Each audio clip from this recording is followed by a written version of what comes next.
Ma question, c'est, quand tu rentres en France, plus tu grandis et plus tu te dis, ben, finalement, moi, j'ai un mindset qui colle plus aux Américains et pas aux Français.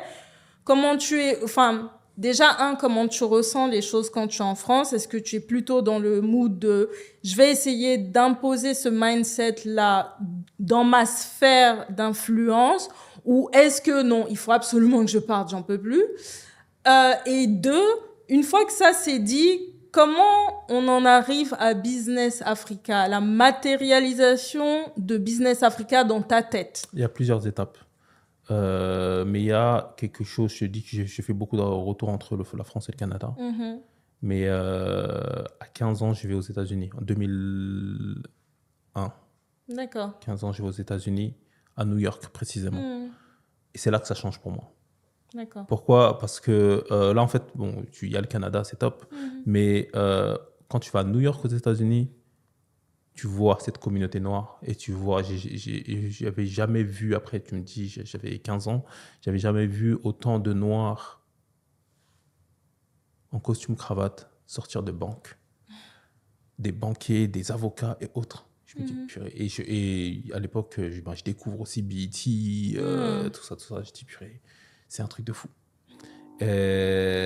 Beaucoup influencé par la musique forcément, mais au-delà de ça, je vois d'autres noirs dans le business. Bon, moi, j'ai eu comme icône vraiment que je respecte beaucoup, Puff Daddy, parce que c'est le seul mec, c'est le type qui vient, qui sort de la musique, mais qui crée aussi sa marque de vêtements, qui crée aussi autre chose. Et tu te dis, OK, il y a la possibilité d'être noir, africain. Je ne me dis pas encore africain, parce que je ne vois pas encore ce côté-là. D'accord. D'être noir et de faire autre chose que ce pour quoi on nous a programmé, entre guillemets.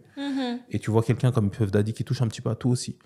Et quand tu vas, forcément, tu vas aux États-Unis, tu vois BET et tout ça, tu comprends que, OK, moi je sors de quelque part, mais il nous manque quelque chose.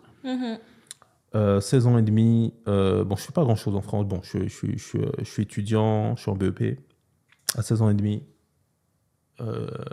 mon père décide de m'envoyer en Angleterre parce qu'il voyait que franchement en France ça allait être compliqué de toute façon. Et moi je kiffe parce que je me dis de toute façon comme mon grand frère je vais apprendre l'anglais. Donc j'apprends en 2 ans vraiment j'apprends l'anglais et je passe mon bac là-bas alors que ici j'arrivais même pas à l'avoir, même le brevet ça aurait été chaud. Et donc finalement je vais là-bas, j'arrive à avoir mon bac et j'entre à l'université.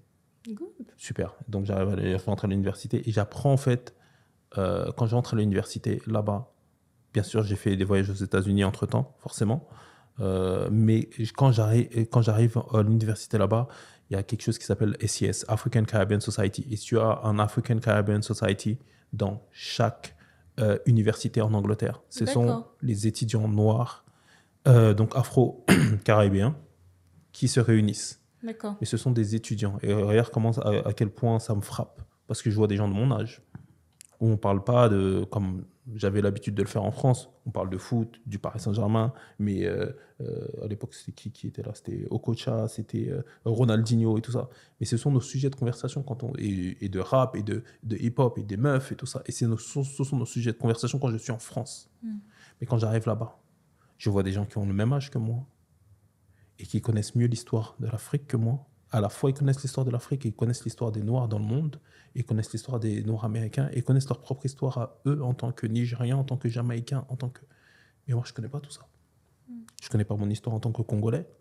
D'accord. Je connais un petit peu, mais pas vraiment. Je ne connais pas l'histoire des Noirs en soi. Je kiffe les Noirs, je kiffe notre mouvement, mais je ne connais pas. Donc, j'apprends et je me dis que il me manque quelque chose.